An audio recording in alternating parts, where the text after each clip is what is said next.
Vamos ver então quais são os tópicos e subtópicos que nós veremos nesta lição. No tópico número 1, nós vamos ver a necessidade dos dons espirituais hoje. Subtópico 1, exortação a conhecer os dons, como está no versículo 1. Subtópico 2, pneumáticos e carisma. Subtópico 3, o que são os dons espirituais? Depois, no tópico 2, nós temos a função dos dons espirituais. Subtópico 1, as listas dos dons. Subtópico 2, classificação teológica. Subtópico 3, classificação bíblica. Subtópico 4, para o que for útil. No tópico 3, nós temos os dons revelam a unidade na diversidade. Subtópico 1, diferentes dons.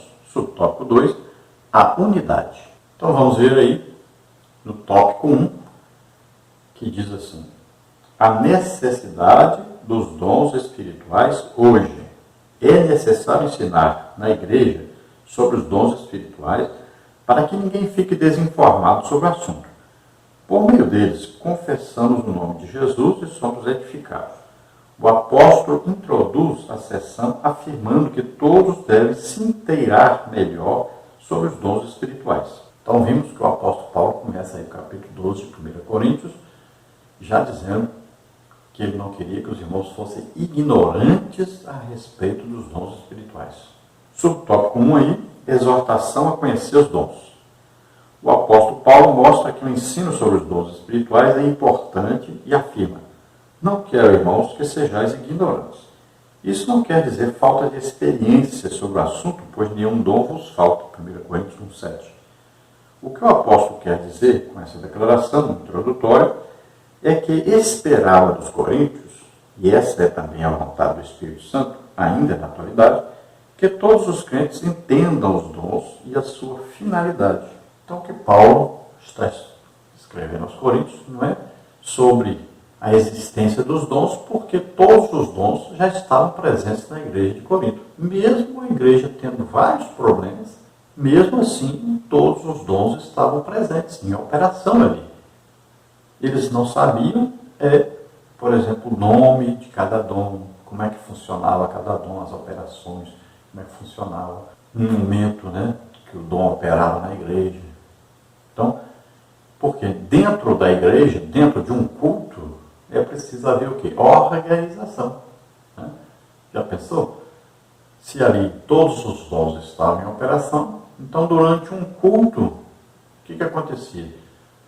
Um estava num lugar orando para alguém ser curado, no outro lugar tinha alguém expulsando o demônio, no outro lugar tinha alguém profetizando, no outro lugar tinha alguém ali orando por um milagre, no outro lugar tinha alguém dando uma palavra de sabedoria, no outro lugar tinha uma pessoa dando uma palavra de conhecimento. Aí o que virava esse culto? Uma bagunça. Se alguém quisesse ler e explicar a palavra, alguém ouviria? Não, estava uma bagunça, uma mistura. Então Paulo vai organizar e vai explicar sobre cada dom para os irmãos. Assim, eles entenderiam como é que funcionava tudo isso. Agora, é evidente que existem os momentos na igreja, que ali é um mover do Espírito Santo. Então, as pessoas ficam alegres, felizes. Tem gente que grita, tem gente que chora. Então, depende muito das pessoas na hora da manifestação sobrenatural do Espírito Santo. Cada um reage de uma maneira. É como você botar lá 2 dedinhos na tomada lá de energia elétrica. Tem gente que chora, tem gente que grita, tem gente que desmaia, tem gente que fica rindo. São manifestações humanas correspondendo a uma manifestação sobrenatural do Espírito Santo. Cada um tem a sua emotividade. É assim que acontece. Então, Paulo vai explicar mais detalhadamente para eles sobre os dons e sobre a sua aplicabilidade dentro da igreja e fora da igreja. Porque não é só na igreja. Os dons não são só para a edificação da igreja. São para a evangelização também. Então, se a gente vai visitar as casas, imagine, você vai visitar uma casa e de repente Deus revela o segredo da pessoa. Ele vai ver que Deus está presente e vai se converter, é importante. Mas se você vai visitar uma pessoa que está doente e você ora e a pessoa é curada, olha aí, é muito diferente você apenas chegar lá e fazer uma oração e não acontecer nada. Porque você falou de Jesus, mas a pessoa não viu Jesus. Não vai acreditar. Como é que falou que Jesus cura, mas você não foi curado? Então os dons são importantíssimos, tanto dentro como fora da igreja. Subtópico 2, pneumáticos e carisma. Então isso aí, a pronúncia da palavra, não tem problema. Você que é professor, você é aluno, não se preocupe com essa pronúncia. Pode falar do jeito que está aí. Você não é um estudante de grego. E nem precisa, a Bíblia já foi traduzida. Então esses termos gregos aí são os termos básicos, né? Então vamos ver aí, pneumáticos e carisma. São os dois termos gregos básicos usados pelo apóstolo para dons espirituais, versículos 1 a 11. O objetivo pneumáticos, espiritual, Paulo emprega de forma substantivada, tom pneumaticon, literalmente das coisas espirituais, versículo 1. O contexto mostra que ele se refere aos dons espirituais. O substantivo carisma ou charisma, ou carisma, né? Dom, um cognato de charis, graça, cuja ideia é o que foi dado pela graça. Aparece duas vezes, de dons, versículo 4, dons, versículo 9. São vários tipos de carismata no Novo Testamento, que o tempo e o espaço não permitem enumerá-los na presente lição. Então, esses termos gregos, né, existe aí o significado. Vamos ver aí. Eu coloquei para você entender melhor. Olha aí. Espirituais. Então, pneumáticos. Aí, a palavra, por exemplo, pneu vem daí, né? As máquinas pneumáticas vem daí, por causa do vento, né? Do soprar. Veja aí, que pertence ao Espírito de Deus, o Espírito Santo, alguém que está cheio e é governado pelo Espírito de Deus. Relativo ao vento, à respiração, ventoso, exposto ao vento, que sopra. Então veja só, que coisa interessante. Quando Jesus aparece no meio dos discípulos e assopra sobre eles, olha aí, pneumático, sopro. Veja só que coisa interessante. Quando os discípulos, né, foram batizados no Espírito Santo, ouviram um som como de um vento. Olha aí, pneumático, a palavra sempre aparece, porque tem muito a ver com o Espírito Santo. Um dos símbolos do Espírito Santo é o vento. Então esse pneuma, por isso que tem pneu, por quê? Pneu o quê? Porque ele é inflado com ar para dentro. Então é muito importante entender esse significado, saber que sempre quando existe esse mencionar, né, aí, sobre o Espírito Santo, vai ver a palavra pneumático, um vento, um sopro que vem. Então, a ação do Espírito Santo. Então, tem muita gente até hoje preocupada aí com a pessoa lá soprou. Jesus soprou, e aí? Vai fazer o quê? Você foi chamado para julgar as manifestações de Deus, para dizer o que é certo e o que é errado? Está dando para entender mais esses crentes de hoje, não. Parece que houve um contrato que ele assinou com Deus e disse, eu vou julgar aqui tudinho e vou dizer o que é certo e o que é errado. O que não estiver de acordo comigo, o que eu penso, ou com meus chefes aqui, meus líderes, de acordo com o que eles pensam, está tudo errado. Parece que eles querem mandar em Deus, mandar as manifestações do Espírito Santo. Se pelo menos eles tivessem experiência nos dons, para ficar criticando, falando e tal, julgando, mas nem isso tem. A palavra dons aí, olha, são carisma, né? Que está escrito em charisma. Olha, dons que denotam poderes extraordinários que distinguem certos cristãos e os capacitam a servir a Igreja de Cristo. A recepção desses dons é devido ao poder da graça divina que opera sobre os seus espíritos pelo Espírito Santo. Então, os dons do Espírito Santo são capacitações, ou seja, são armas a mais que são dadas a alguns tipos de crentes. Não são todos que recebem. Por isso que Paulo diz, falam todos em diversas línguas, ou seja, em variedade, aquele dom de variedade de línguas? Não, só poucos que recebem dom. Agora, falar em línguas, todos devem. Mas dom, variedade de línguas, poucos têm. Todos profetizam? Claro que não, porque nem todos têm dom de profecia. Então, todos operam milagres? Não, porque são poucos os que têm dom de milagre. Então, tem muita gente confundindo a palavra que Paulo está falando, pensando que Paulo está dizendo, não, os irmãos aí nem todos precisam ser batizados do Espírito Santo. Não existe isso na Bíblia. Todos precisam, devem receber o batismo do Espírito Santo. Agora, dons nem todos recebem, porque o Espírito Santo escolhe alguns. E você não fique com a inveja de quem ele escolheu. Nem fique perseguindo quem escolheu. Faça isso não. Deus escolhe uma pessoa e você fica perseguindo a pessoa, falando mal da pessoa, julgando a pessoa. Faça isso não. Cuidado, o Espírito Santo é muito sensível. Faça isso não. Você está entristecendo o Espírito Santo. Está perseguindo uma pessoa que ele escolheu. Está rejeitando um presente que Deus deu para a igreja. Imagine. Alguém usar milagres. Deus deu para a igreja. Escolheu a pessoa, deu. E aí a igreja, ao invés de receber, de ajudar, a igreja começa a perseguir, falar mal, rejeitar os milagres. Imagine, você está rejeitando, não é a pessoa não, você está rejeitando é a Deus. Então devemos entender que são dons sobrenaturais. Sobrenaturais por quê? Porque é o Espírito Santo quem dá e quem coordena tudo isso.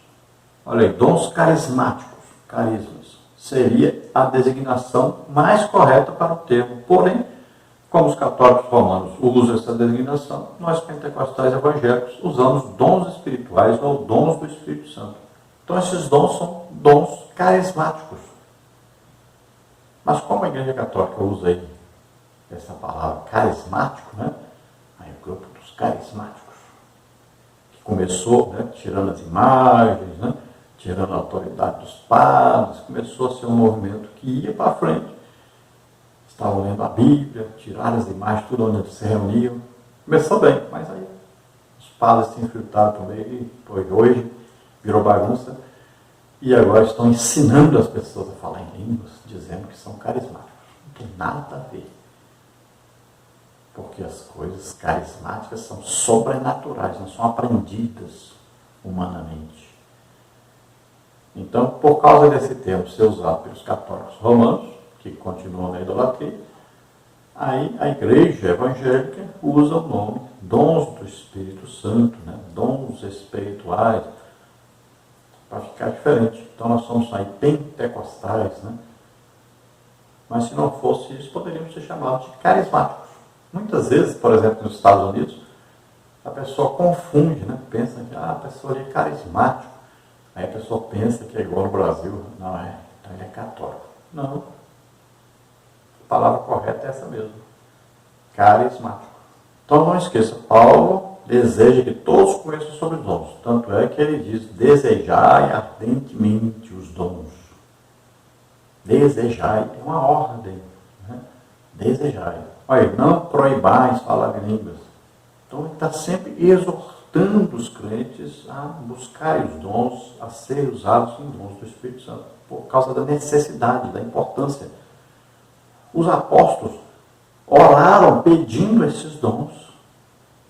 No início da igreja, pode ver aí, que eles disseram, nos dá mais ousadia para pregar, enquanto isso o Senhor faz bastante sinais, milagres. Eles pediram em oração, até se moveu, né? Tremeu todo o prédio onde eles estavam reunidos, e eles estavam orando, pedindo isso, manifestações do Espírito Santo, dons do Espírito Santo, porque eles viram a importância desses dons para ganhar almas. Se você ver Marcos 16, 20, você vai ver que eles saíram pregando e Deus confirmava a palavra que eles estavam pregando com sinais, prodígios, maravilhas. O apóstolo Paulo diz, meu apostolado entre vós é o quê? Confirmado por Deus através de quê? Sinais, prodígios, maravilhas. Pedro pregando diz que Jesus que esteve entre vocês viram que era de Deus. Por quê? Porque Deus confirmava as palavras que ele estava pregando com sinais, prodígios e maravilhas. Então veja só, uma igreja legitimamente pentecostal é confirmada com sinais, prodígios e maravilhas.